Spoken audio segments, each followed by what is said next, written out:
اور وظہرت القینات والمعازف، اور گانا گانے والیوں اور آلات غنا کا دور دورہ ہو۔ سنگر آپ کے اسٹار بن جائیں، کھلاڑی آپ کے سپر اسٹار بن جائیں، اور رقص کرنے والے آپ کے اسٹار بن جائیں، تو بیڑا غرق تو ہوگا کہ میرے آقا بھی آپ کو اسٹار دے کر گئے تھے کہ اصحابی کالنجوم، یہ میرے اصحاب تمہارے اسٹار ہیں۔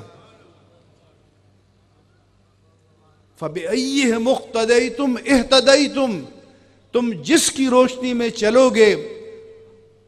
منزل ہدایت کو پالو گے۔ تو قوم نے ان ستاروں کو چھوڑا اور یہ ستارے پکڑ لیے، تو پھر نتیجہ کیا ہوگا؟ فرمایا کہ ہناک زلازلہ، زلزلے آئیں گے، وخسفاً ومسخاً، زمین میں دھسائے جاؤ گے، صورتیں بگاڑی جائیں گی، وریحاً حمراء، اور سرخ ہوائیں چلیں گی، وہنالک الفتن تتابع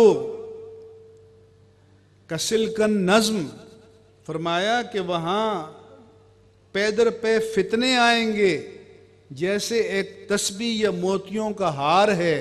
وہ لڑی ٹوٹ جائے اور ایک ایک کر کے دانے گرنے لگیں۔ آج ہم اس صورتحال سے دوچار ہیں کہ نہیں ہیں؟ آپ بتاؤ کہ پچھلی امتوں میں ایک ایک جرم جس کی وجہ سے ان کا نام و نشان صفحہ ہستی سے مٹا دیا گیا، آج وہ سب جرائم ہم میں جمع ہیں یا نہیں ہیں؟ یہ تو حضور کا وسیلہ رحمت ہے کہ عذاب استیصال نہیں آتا، ورنہ ہم تو اس قابل نہیں رہے کہ زمین پر رہیں۔ اور صورتیں بگاڑنے کے ایک معنی یہ ہیں مسخ کرنے کے، کہ جیسے بنی اسرائیل بندر اور خنزیر بنا دیے گئے، اور ایک معنی یہ ہے کہ آج اقوام عالم کے سامنے بے توقیر ہو، تمہاری 2% ویلیو نہیں ہے، تمہارے حکمرانوں کی کوئی ویلیو نہیں ہے، کوئی قدر نہیں ہے، ہم دوسروں کے محتاج ہیں، اللہ پر ہمارا بھروسہ نہیں ہے، اللہ پر ہمارا اعتماد نہیں ہے،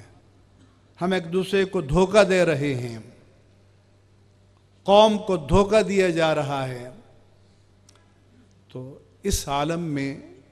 کیا ہوگا؟